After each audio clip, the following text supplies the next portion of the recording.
ಜನಗಣತಿ 2027 ಕಾರ್ಯಕ್ಕೆ ನಿಮ್ಮನ್ನು ಹೃತ್ಪೂರ್ವಕವಾಗಿ ಸ್ವಾಗತಿಸುತ್ತೇವೆ. ಮನೆಪಟ್ಟಿ, ಬ್ಲಾಕ್, ಆವರಣ, ಕಟ್ಟಡ ಮತ್ತು ಜನಗಣತಿ ಮನೆಗಳ ಸರಿಯಾದ ಗುರುತು ಮತ್ತು ಸಂಖ್ಯೆ ನೀಡುವುದು ನಿಮ್ಮ ಪ್ರಮುಖ ಜವಾಬ್ದಾರಿ. ನಿಖರ ಮಾಹಿತಿಯ ಸಂಗ್ರಹಣೆಯೇ ಯಶಸ್ವಿ ಜನಗಣತಿಯ ಆಧಾರ. ಕ್ಷೇತ್ರ ಕಾರ್ಯನಿರ್ವಾಹಕರಾಗಿ ಮನೆಪಟ್ಟಿ ಬ್ಲಾಕ್, ಆವರಣ, ಕಟ್ಟಡ, ಜನಗಣತಿ ಮನೆ, ಕುಟುಂಬ ಮುಂತಾದ ಮೂಲಭೂತ ಪರಿಕಲ್ಪನೆಗಳ ಸ್ಪಷ್ಟ ತಿಳುವಳಿಕೆ ಅಗತ್ಯ. ಸರಿಯಾದ ತಿಳುವಳಿಕೆ ನಿಮಗೆ ಹಂಚಿಕೆಯಾದ ಕೆಲಸವನ್ನು ಲೋಪ ಅಥವಾ ನಕಲುವಿಲ್ಲದೆ ಪೂರ್ಣಗೊಳಿಸಲು ಸಹಾಯ ಮಾಡುತ್ತದೆ.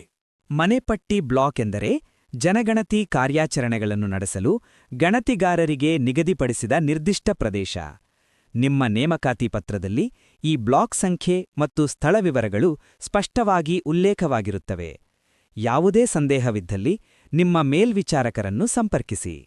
ಆವರಣ ಎಂದರೆ ಕಟ್ಟಡದೊಂದಿಗೆ ಸಂಬಂಧಿಸಿದ ತೆರವಾದ ಜಾಗ ಅಥವಾ ಸಾಮಾನ್ಯ ಪ್ರದೇಶ.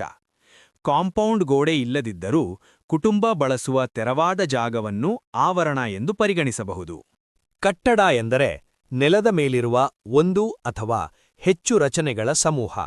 ಇದು ವಾಸಸ್ಥಳ, ಅಂಗಡಿ, ಕಚೇರಿ, ಶಾಲೆ ಅಥವಾ ಇತರೆ ಉದ್ದೇಶಗಳಿಗೆ ಬಳಸಲ್ಪಡಬಹುದು. ಕೆಲವು ಕಟ್ಟಡಗಳು ನಿವಾಸ ಮತ್ತು ವ್ಯಾಪಾರ ಉದ್ದೇಶಗಳನ್ನು ಒಟ್ಟಿಗೆ ಹೊಂದಿರಬಹುದು. ಜನಗಣತಿ ಮನೆ ಎಂದರೆ ಪ್ರತ್ಯೇಕ ಮುಖ್ಯದ್ವಾರ ಹೊಂದಿರುವ ಮತ್ತು ಪ್ರತ್ಯೇಕ ಘಟಕವಾಗಿ ಬಳಸಲಾಗುವ ಕಟ್ಟಡ ಅಥವಾ ಅದರ ಒಂದು ಭಾಗ. ಒಂದೇ ಕಟ್ಟಡದಲ್ಲಿ ಹಲವಾರು ಫ್ಲ್ಯಾಟ್ಗಳಿದ್ದರೆ ಪ್ರತಿಯೊಂದು ಪ್ರತ್ಯೇಕ ಬಾಗಿಲು ಹೊಂದಿರುವ ಫ್ಲ್ಯಾಟ್ ಅನ್ನು ಪ್ರತ್ಯೇಕ ಜನಗಣತಿ ಮನೆ ಎಂದು ಪರಿಗಣಿಸಬೇಕು.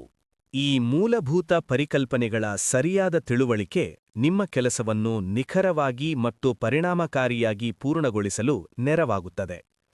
ಮುಂದಿನ ಭಾಗಗಳಲ್ಲಿ ಕಾರ್ಯವಿಧಾನಗಳ ಬಗ್ಗೆ ವಿವರವಾಗಿ ತಿಳಿದುಕೊಳ್ಳೋಣ.